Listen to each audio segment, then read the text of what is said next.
and it's wider in the middle than it is at the end. You know when you're sliding a lead through a hole and it just continuously gets stuck, and it feels like it's getting stuck on the very edge of the hole? That's what this feels like. It continuously gets stuck right on the edge of the hole. That's what she said. It doesn't make any sense.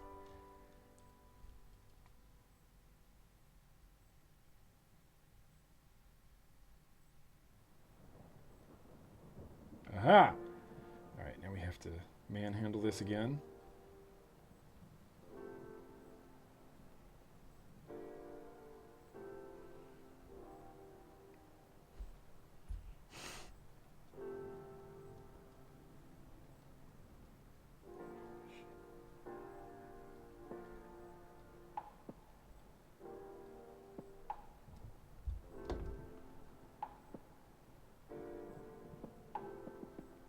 Dude, I think this is the best build that I could possibly do, all things considered, what I have in front of me. See, I can't even, like, grip that enough to tighten it. Dude.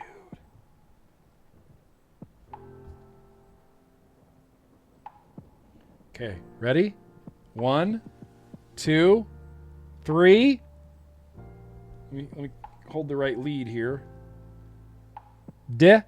Mel. Boom. That's what you want to see.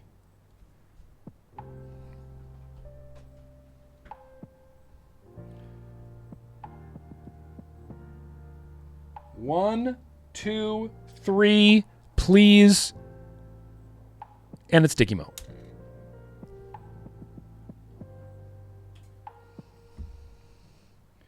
All right, well, let's take a look at this. Yep. These coils look the way that they do because I shoehorned them in there. I just pushed with a rod in the middle. If I had cared about this, or if... Wow, why are my fingernails so long? I don't generally let my fingernails get that long. That's weird on me. I could have, before I installed this, done that thing, you know, where you bend the lead this way and then you bend the lead this way and then you bend the lead this way and you bend the lead this way and you make those 2 turns and it goes straight in.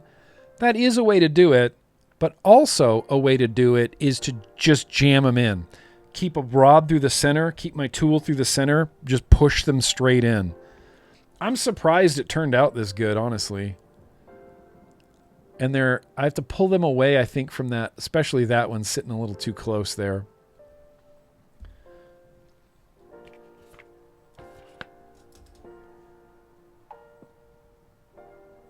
But these are 2 millimeters.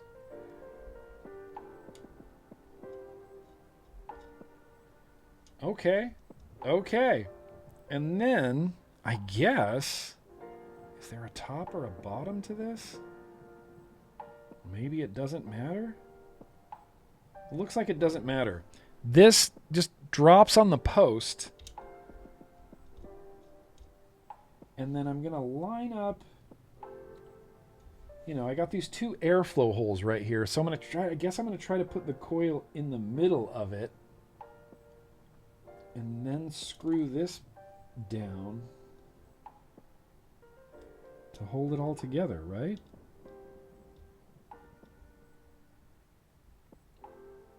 Theory says that I hate this. Getting threads this small started is such a pain.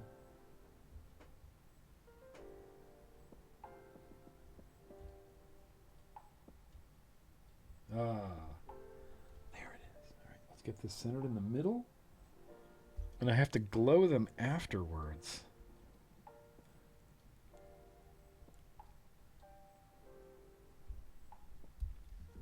Boom! How great does that look? They're not too close. have to glow these and then pull it out to wick it. That's so dumb. But I'm going to have to glow these in here and then pull it out, wick it, then stick it back in. That's what she said. I hope that Vapors will reproduce Silk Pump. I don't have a lot of confidence in myself right now, but it's reading a 0.18. Let's turn this to, I don't know, 16 watts. It's just round wire, so it shouldn't be like...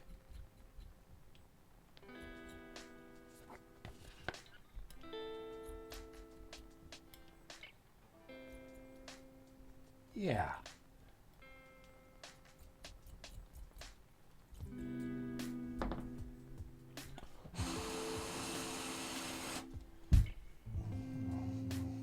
These are all tight. Yeah, see, that one had a little bit. See, that one even had a little bit. It's hard to get them really like pushed down. Those screws screwed all the way down because you can't grip it. There's got to be something wrong. One of the coils is just glowing wildly faster than the other. Wildly faster. I'm assuming it's because the bottom screws aren't. Okay, here's what we're gonna do. I'm gonna take this out of here again.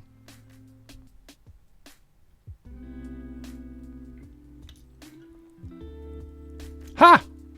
Damn, that was warmer than I was expecting.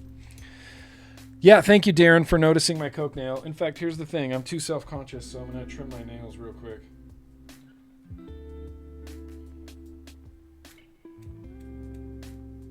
Coke nail. What am I, Don Jr. over here?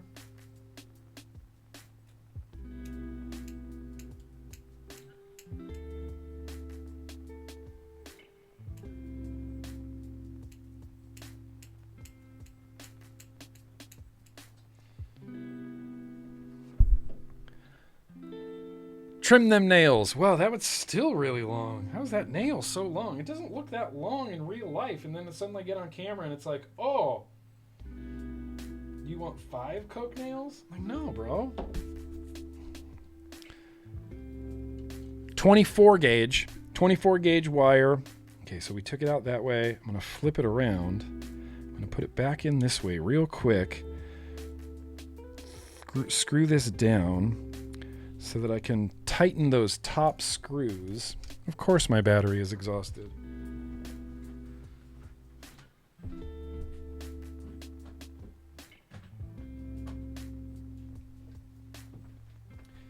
Here's the thing. I know this vape is not going to be nearly worth the hassle of getting this installed.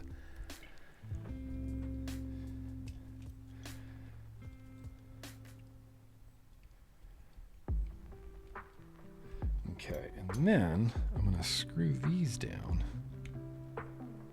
Yep, see, that one had some space to go. That one had a ton of space to go. So maybe now we can get a little bit more even of a glow.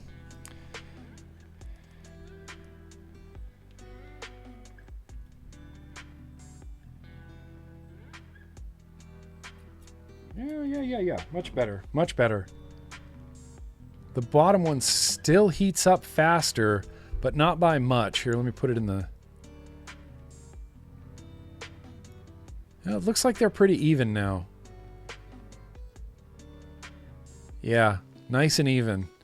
All right, that's all it takes is to install it, glow the coils, screw the screws down, take it out, flip it over again, screw the screws down, glow it again, flip this out again to finally wick it. Hot! Hot! Oh, hot! Obviously. I'm going to try some 2.5 millimeter cotton through here too, just for the sake of sake. And if you wanted to look at the wad, it's right here. Gaze at the wad. Gaze at the wonder of the wad.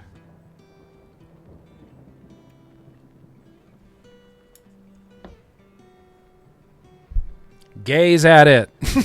Gaze at it.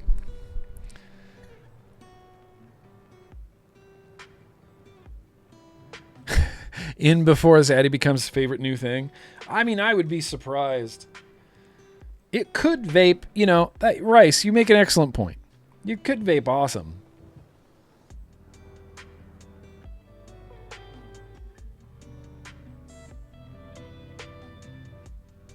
Yeah, well, it's funny, like, it definitely is a fiddly RDA.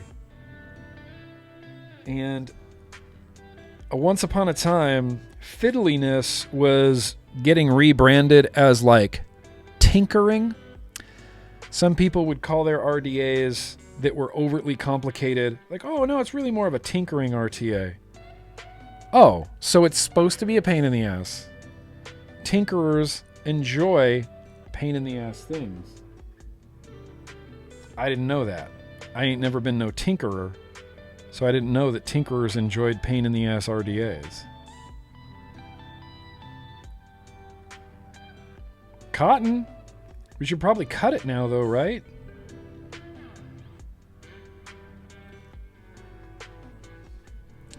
I'm just going to cut it with the deck.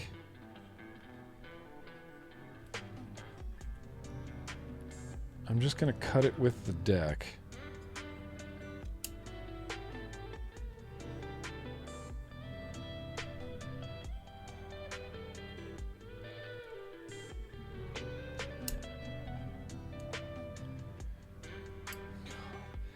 Did anybody do any legwork on this RDA? When did the house, what was it? House of Mojo?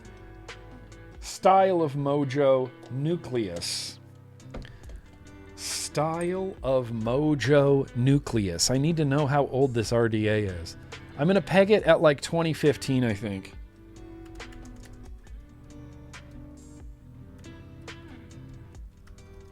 Whoops.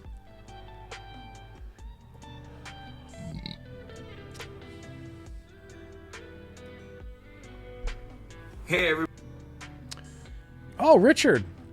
11-year-old RDA. 11-year-old. 11 years old. So this was uploaded August 9th, 2014. 2014. That's how old this is. What the what?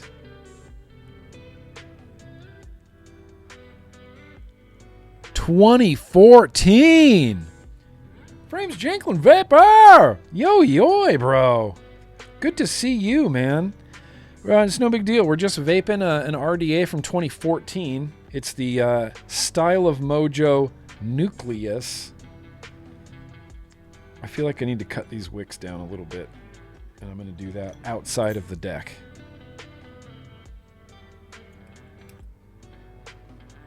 It's got a freaking removable deck. It's got a removable deck. Okay, so we're going to drop this back in. We're going to pop this screw back on.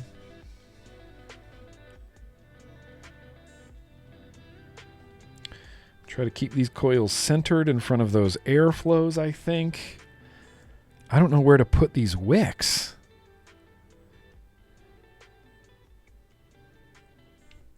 I don't know where to put these wicks. Oh, dude, that's cool, Frame. Spending time with your nephew. Hell yeah. Give your nephew some high fives, dude, from all of us. Some crispy high fives, bro. That's awesome. Unky Frames. That's my favorite. I guess I'm just going to stick them down in there. They're kind of blocking the airflow, so I don't want that to be a thing.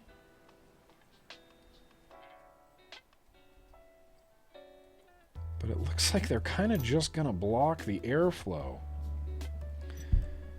Should I rotate it so that the coil is facing one of the holes? Or should I leave it as it is?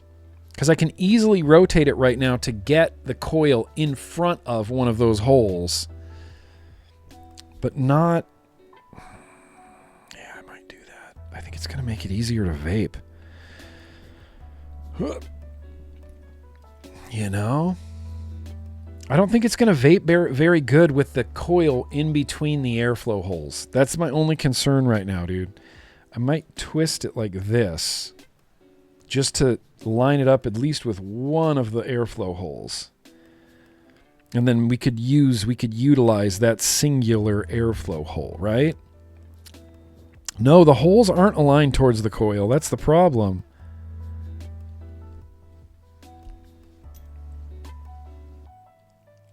But I should be able to line up that hole with that hole. The biggest hole in the middle can line up with that hole, and I think I'll get direct airflow right at the coil. I think I'll get direct airflow right at the coil. This could turn out to be great. This could turn out to be great. It could also turn out to be terrible. You know, in fact, I'm leaning a little bit towards terrible. Leaning a little bit towards terrible. But let's throw some, what do we got? Some great dip right on top? How about some of that maple cream bar? And that way we can pair some of this maple cream bar with Eggo. With some Eggo sip and cream.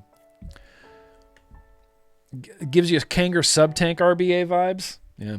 I found my Kanger Subtank mini box the other day, but there was no Kanger Subtank mini in it, and I got all mad. I started singing the song and everything. Subtank mini. All right, no hot dripping action is going to be possible.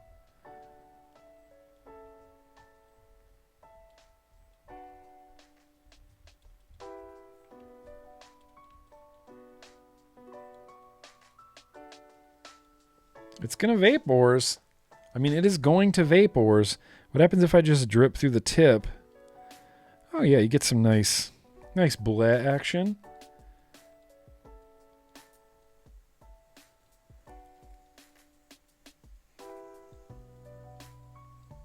That's only 0.17 at 16 watts.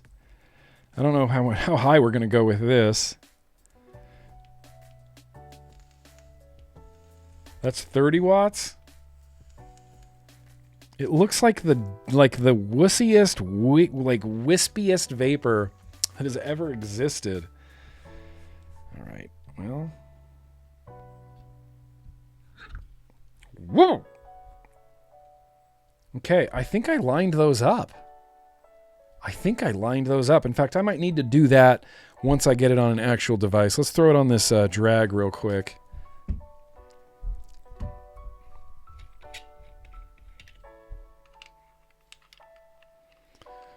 I guarantee you that nobody on Earth is running the same combo of a Style of Mojo Nucleus on top of a Drag 6.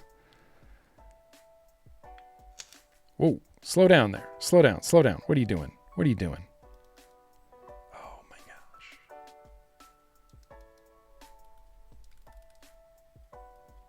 50 watts? Even that seems a little bit rowdy.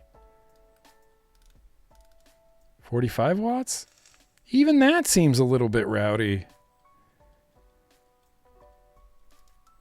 40 watts. 0.3 at 40 watts? I don't know why that seems so rowdy to me.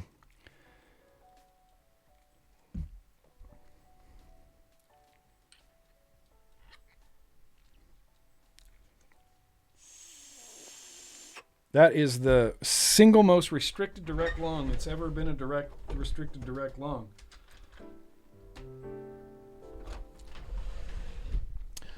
Standard issue, stock ass, old drip tip. Style of Mojo Nucleus RDA. Round wire. Like, what is even happening? 40 watts. It's a 0.3, 40 watts. Cheers.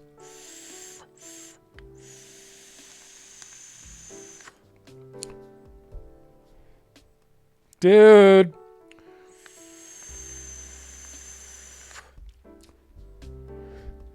Here's the thing. It's pretty good. I'm genuinely shocked by how well this is vaping right now. It's just one hole. It's just one hole. It's just one hole, that center hole right there, that's lined up with one hole of the same diameter facing right at the coils. I wish I knew what diameter that hole was. It's not even 1.5 millimeters. So that's probably a 1 millimeter hole on both sides. Yeah. Most likely a 1 millimeter restricted direct lung. You never messed around with no round wire? I would recommend it. I would recommend it. There was a time when all we had was round wire. And so, it felt like everybody in the vape scene at one point had gone through the round wire phase. You go through the round wire phase before you even mess with Claptons or Aliens or anything like that.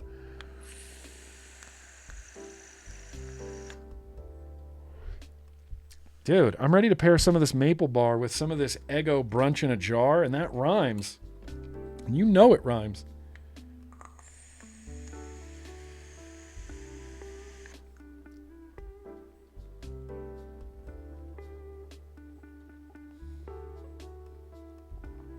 Delightful. What a delightful pairing. This tastes like it has butter in it. Like it has a waffle with butter in it.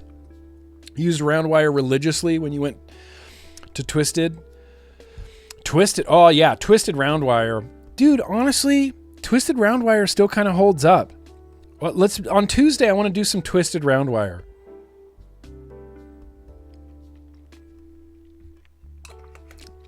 I just feel, mostly silly drinking out of this tiny little jar. Like I should have portioned it into a tiny little snifter or something like that. Oh, yeah. Diacetyl for days. Diacetyl for a year. This is most likely loaded with diacetyl, which makes it taste amazing. This is why we can't have good waffle vape flavors.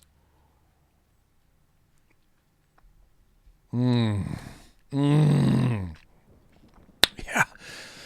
Gonna get that popcorn gut. Popcorn stomach.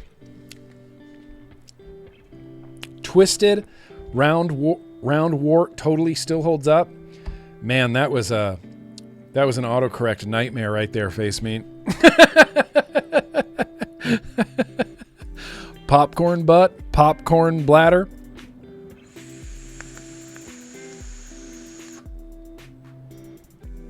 I can't believe how well this is vaping.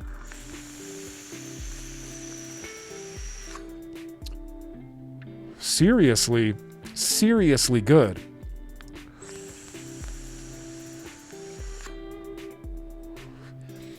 I really think I only like this right now because of some other RDLs I've been vaping.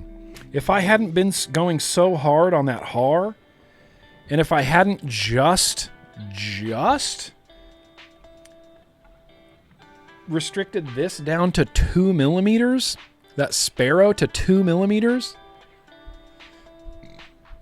I didn't know I liked more restricted lung than restricted lung. I thought restricted lung was just restricted lung, but it's not. It's a whole other thing. And when you dialing down your airflow to that perfect little restriction, the difference between a 3 millimeter and like a 2.5 or even like a 2.8 to a 3 makes a big difference. Feels like the similar restriction as that RTA, honestly.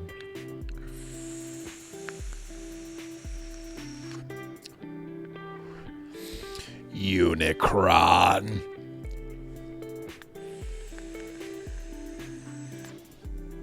Unicron has my favorite line in the entire Transformers the movie soundtrack, or in the entire original Transformers animated movie. Unicron has my favorite line. And it's followed by the coolest scene.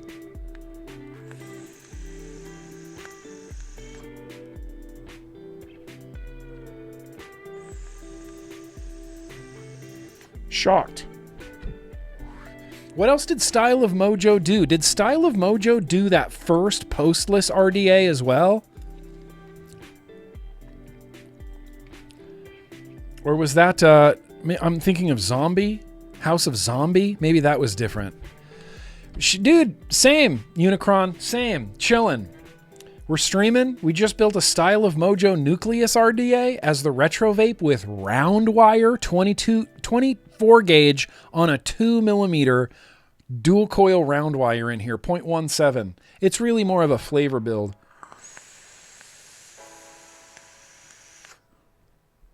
But the restriction is so nice, and the flavor is shockingly good. Okay, House of Zombie. That's what I'm thinking of, Vape. I can always count on you, Vape, because you were around in those days, and you have a good... You can think of things. Yeah, the pie. And there was a lawsuit about the House of Zombie pie when other people started releasing postless decks.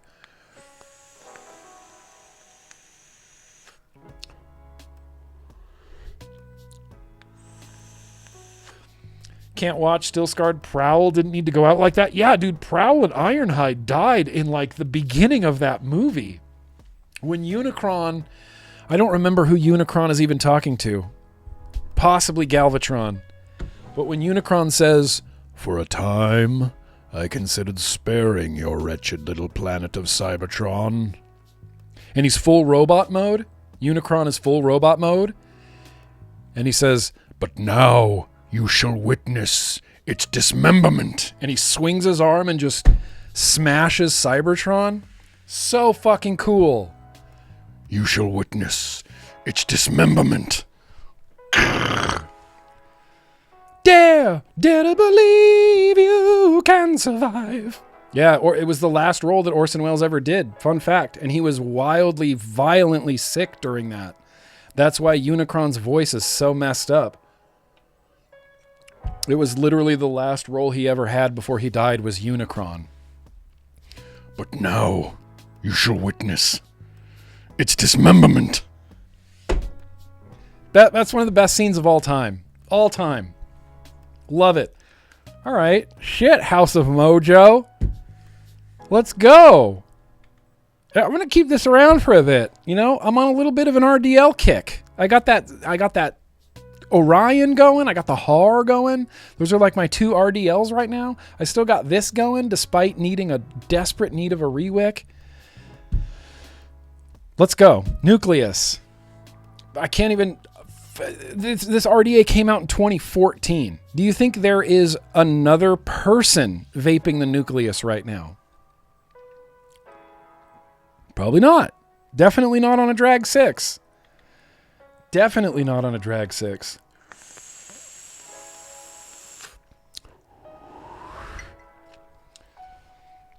And then they dropped a shit. Remember when they said shit in the Transformers movie? And you're like, whoa.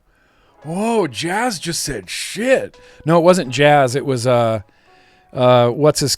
kid's dad. The kid's dad. Leonard Nimoy as Galvatron. Oh, the biggest chef's kiss that I can give ever. Coronation Starscream. That's bad comedy. Leonard Nimoy as Galvatron. Yeah. Dude, anytime anyone brings up the original Transformers movie, I nerd out in my brain the hardest I ever have. I loved that movie. Loved it. It was a hell of a thing when Optimus Prime died. Sorry about the spoilers.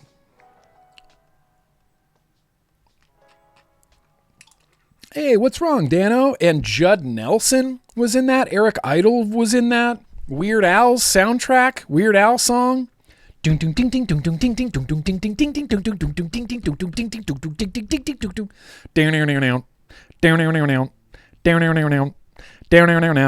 Junkions. Ba weep grana weep ninibon. This is the universal greeting. Everybody knows that.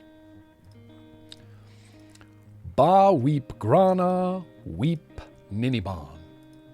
All right, you guys. Let's randomly taste a liquid. We're creeping up on 3 hours right now. This is perfect timing. We're gonna randomly taste a liquid. In fact, tonight's liquids, you don't even know. You don't even know what's coming up. Let's get these lo-fi chilled beats off of here. For a time, I considered sparing your wretched little planet of Cybertron. But now, you shall witness its dismemberment.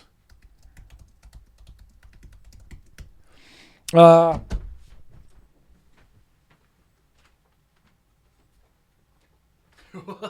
don't even know. Okay, so here's the thing. You probably already saw the box.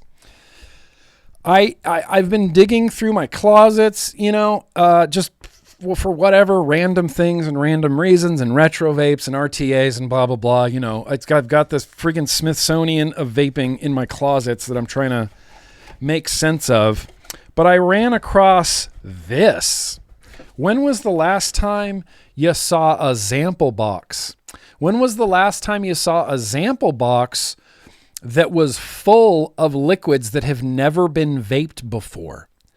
Yeah, we're doing this tonight. We're going to pick 3 bottles of liquid, maybe even 4.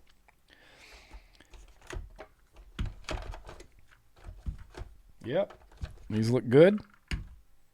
4? Well, shit, let's do 5. Let's do the whole box. Oh, there's more on the bottom. Let's do 5. Let's do 5. None of these have been opened or cracked in any way, in any official capacity. But we're going to try one of them.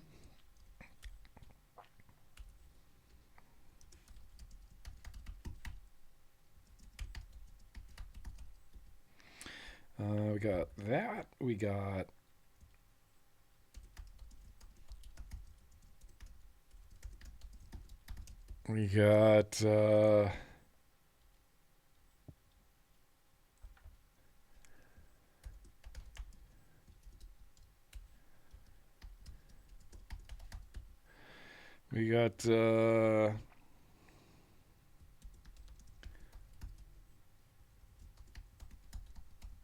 I don't know why I did that backwards.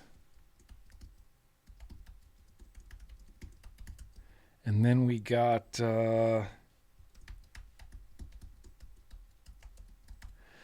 this is going to be freaking fascinating. Oligarch mode is on. Let me show you what is in the liquid tasting. This is called Brain Freeze.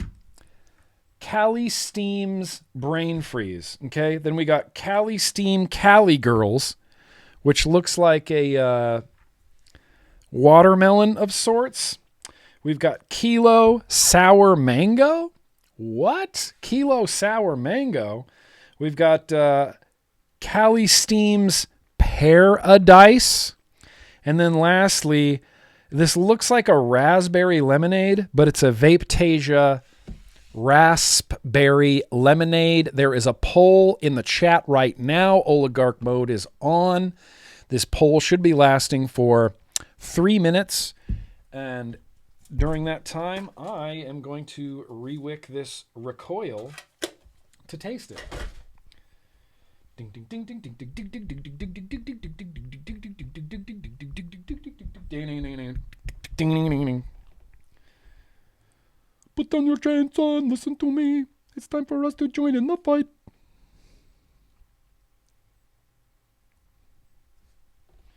It's time to let your... What does he say? Kids grow up to be cowboys. It's time to let the bedbugs bite. Dare to be stupid. That was on the Transformers soundtrack. Dare to be stupid. How's it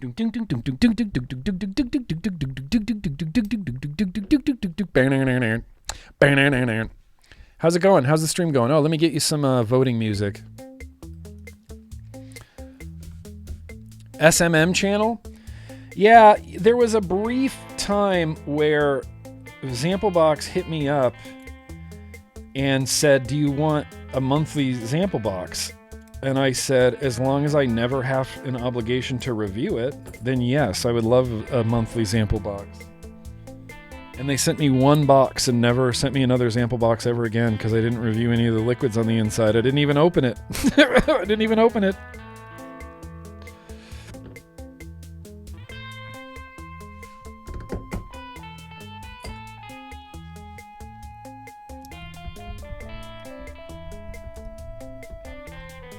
Whoa, dang, Vapetasia Lemonade in this lead.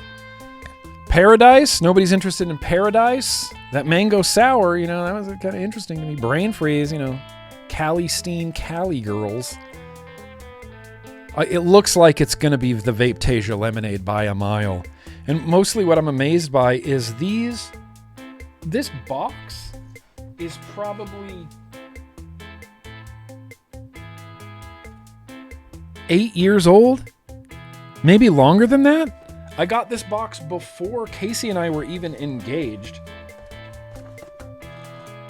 So this has got to be 8-year-old liquid. 8 to 9-year-old liquid. 8 to 9-year-old liquid. Maybe older than that, because the box says 2015 on it, but I feel like it's a little bit newer than that. Oh, Brain Freeze is taking the lead over Vapetasia's Lemonade. 5, 4, 3, 2, boom. Oh, Vapetasia Lemonade at the very last second, bro. That was a nail biter. That was a nail biter. But Vapetasia Lemonade, it looks like it's got some raspberries floating in there, right? Or some blackberries. 8-year-old liquid is still this beautiful amber color. You know? It didn't turn all sorts of hideous black colors and, you know, get all super oxidized.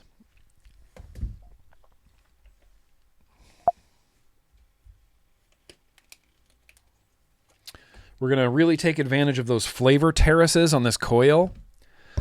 These are all peppertastic by now. You don't know that. In fact, if they haven't been exposed to oxygen, then the oxidizing process hasn't started. So these could be flawlessly and perfectly preserved, depending on what quality of nicotine Vapetasia used, ultimately.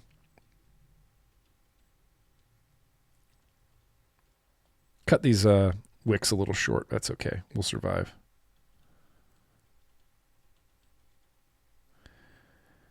They could be peppery. Let me give it a knuckle real quick.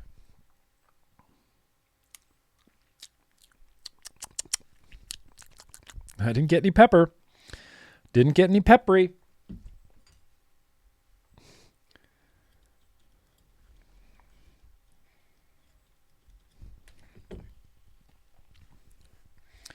Oh, yeah. We're going to take full advantage of these flavor terraces.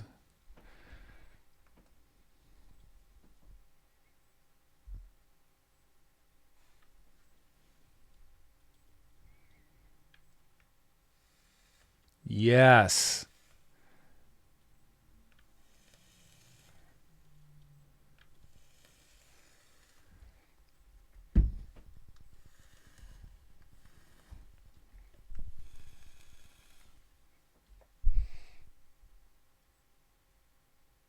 I've never had this liquid for the record either. I've never really vaped a lot of Vapetasia liquids. I vaped, I was forced to vape their Killer Custard for a while.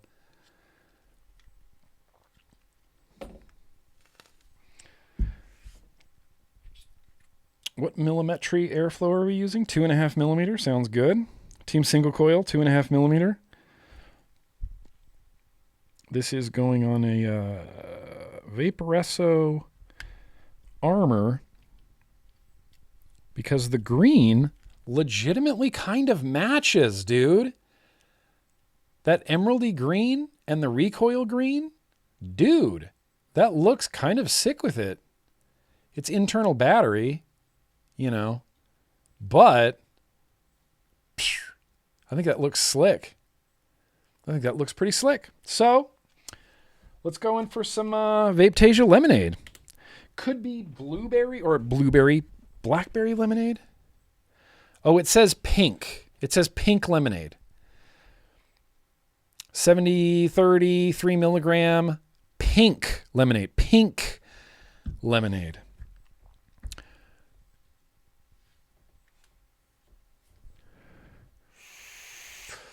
Little history. When the big freeze happened in Texas in 2021, I went out to do insurance repair work and bumped into a rep from Vapetasia handing out bottles, diapers, blankets, food, water, clothes out of one of their vans. That brand has my respect from here to infinity. Dude, hell yeah, they do.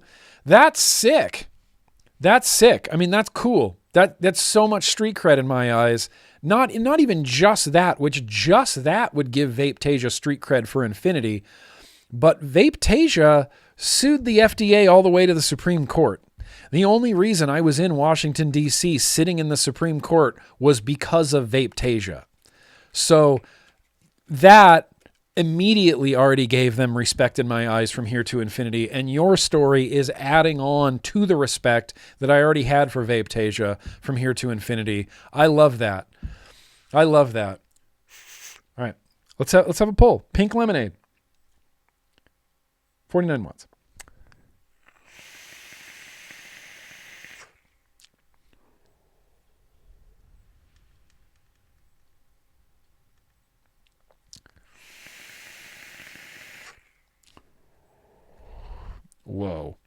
Whoa. Okay. I'm going to mute my microphone and sit with this for a second. So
Dude.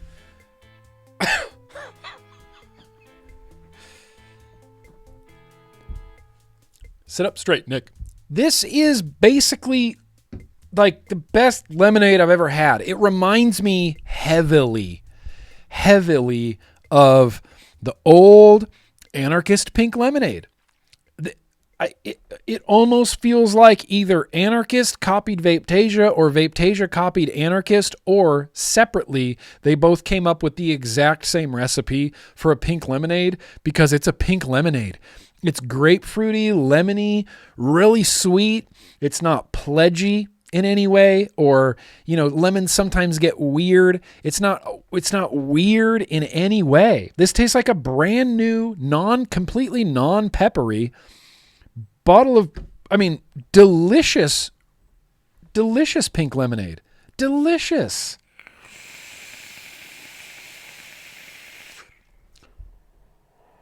This is incredible. Bambel, hello to Germany. Good evening from California, from the U.S.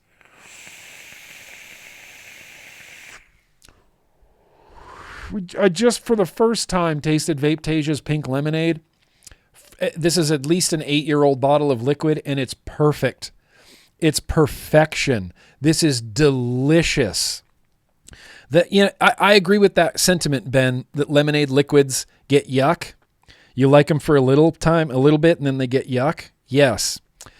The only pink lemonade flavor that has not happened to me with was the Anarchist pink lemonade.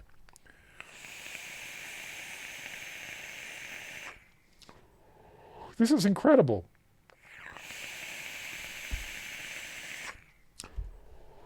This is one of the best liquid tastings I've done in recent memory. This lemonade is perfect.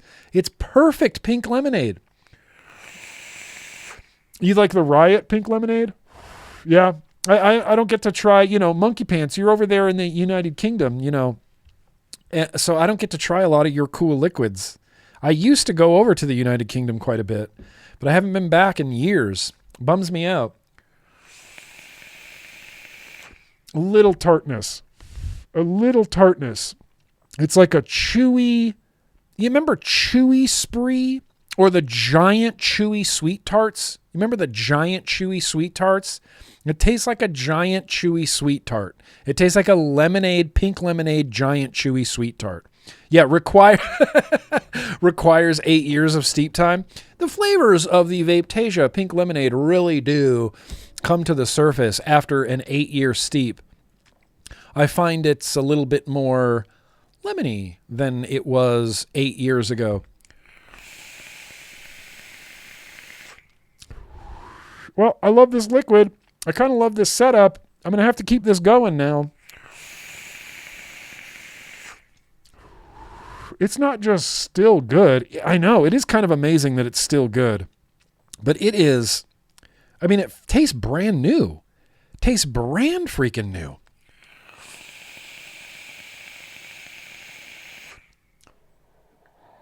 Holy cow.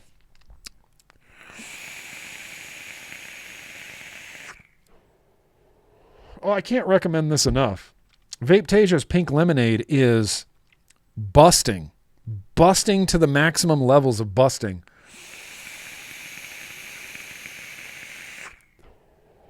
I just want to keep vaping this. It's so good. Spree, dude, Spree ruled. The chewy Spree were my favorite. Every time I went to 7-Eleven for a while, it was chewy Spree and Chico sticks. I loved me a Chico stick.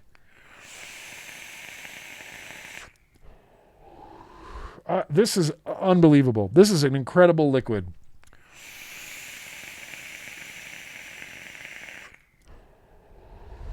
Dude, Vapetasia's pink lemonade. I could all day that. I could all day, every day that. That's awesome. I'm gonna annihilate this bottle. I'm gonna dismember this bottle. You shall witness its dismemberment. Vapetasia pink lemonade. Shout out Vapetasia, suing the FDA and all that, and helping out in Texas when it's cold. You're giving people blankets and diapers, and that's unbelievable. Street cred for days. Street cred. Eternal street cred. I know, Silk Pump out of a Zample box. But really, this was such a genius idea, a Juice of the Month club, where you just get a bunch of bottles of liquid, and the ones you like, you can rebuy from the same company, or you can go to Vapetasia directly. It was such a good idea. It's kind of a bummer that Zample Box doesn't exist anymore.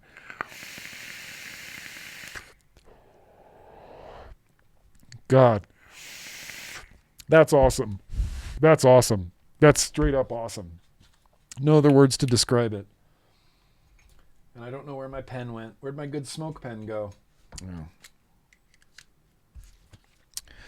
Let's see. Yeah, dude. Birthdays, news? Dude, we did it. Let's listen to some bands.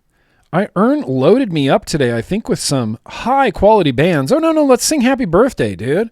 We didn't sing Happy Birthday. Yeah, Zamplebach John. His name's John. Listen, between you and me, I don't want to start a lot of drama. I'm not a super big fan of that guy. He's fine, but I'm not like a big fan of Zamplebox these days. But that's just between you and me. I'm not trying to start any vape drama or anything like that. That's why I'm saying it real quiet, because this is the non-drama voice. It's the non-drama. It's just the non-drama voice. That's fine. You can still, look, he's down for the cause. He's trying to help vaping as much as he can. But Jaden, hell yeah, Jaden, happy 10th birthday. I'll add you to the top of the list, Jaden. Let's go. Monkey Pants, have a good night. Have a good night, sir.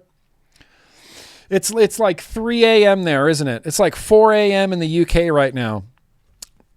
Let's sing happy birthday real quick before we hear music worse than what I'm about to sing. Anna 1, Anna 2, Anna, please sing along so I don't feel weird. Happy birthday to you. Happy birthday, more specifically to them. Happy birthday, young Jaden. Also Ozan. Also the lost world of JJ. Also corporate Jason. Also Jackie. And finally Franco Path. Happy birthday to you. You know what to do. Skip around the room. Skip around the room.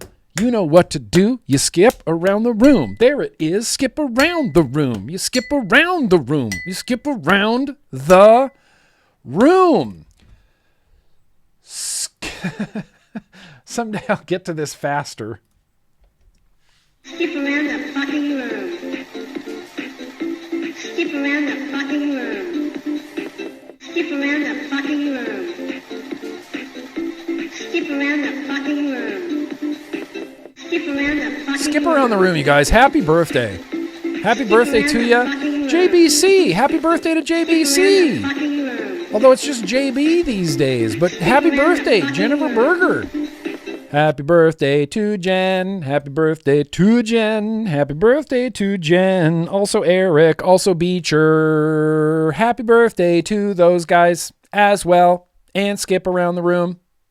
Remix. Skip around the fucking room. Skip around the room, birthday people. Happy freaking birthday. Birthdays are pretty great. You know, it's pretty great. It helps you not feel like you're aging. You know, I don't know what it is. Birthdays kind of make me feel younger. Despite completing my 49th year, I just turned 49. I'm going to be 50 next year. 50. I started this YouTube channel in my 30s. That's so weird. All right, let's go. Happy birthday. And it's time to start wrapping this up. Oh, dude, we got so much time. We got so much time for high quality Ern's favorite Instagram bands. Unfortunately, YouTube, I'll see you at the end.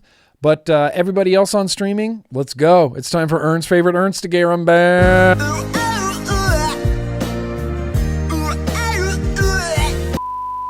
All right, Ern. Listen, thank you. I didn't even need to dip into my stash or anything. No stash dipping. Let me check to see if I had anything worth it. But I mean, I did. Next week we might have to do all of Nick's favorite Nickstagram bands, because I discovered microtonal bassoon metal. Yeah. You ever heard microtonal bassoon metal? Well, you'll have to wait until next week to hear microtonal bassoon metal. Bassoon metal. Think about that. Ah, that's crazy. Yeah, bassoon metal.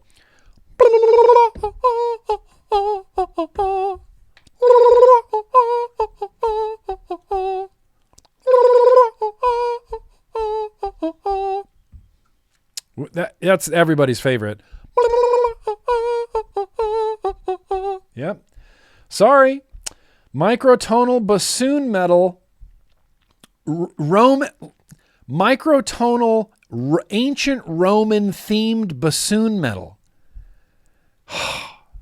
You know, I got to try to get you guys back here next week. You know, I got to try to sweeten this up a little bit. Get you guys back here next week so you can hear some microtonal ancient Roman themed bassoon metal.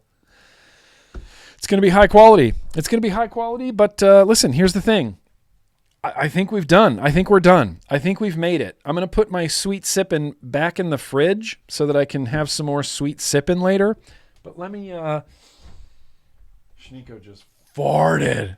Dude. Schneeko farts. Whoa. Whoa. I think that's it. Let me have a quick look. Maybe we'll do one more hydrate. Hi, Schmurphy. Do you want to hydrate with me?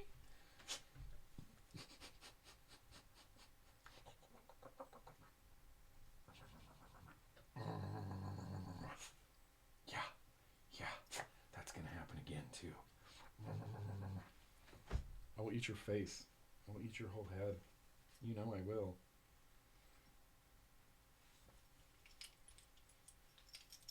What you doing? Are you looking at yourself? Can you see yourself?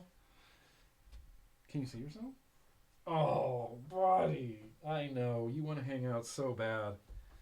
He just put his head on my belly, standing up. Schmurphy. Okay, here, give me some time. Almost done. Wait, we're almost done. We have to do one last hydrate.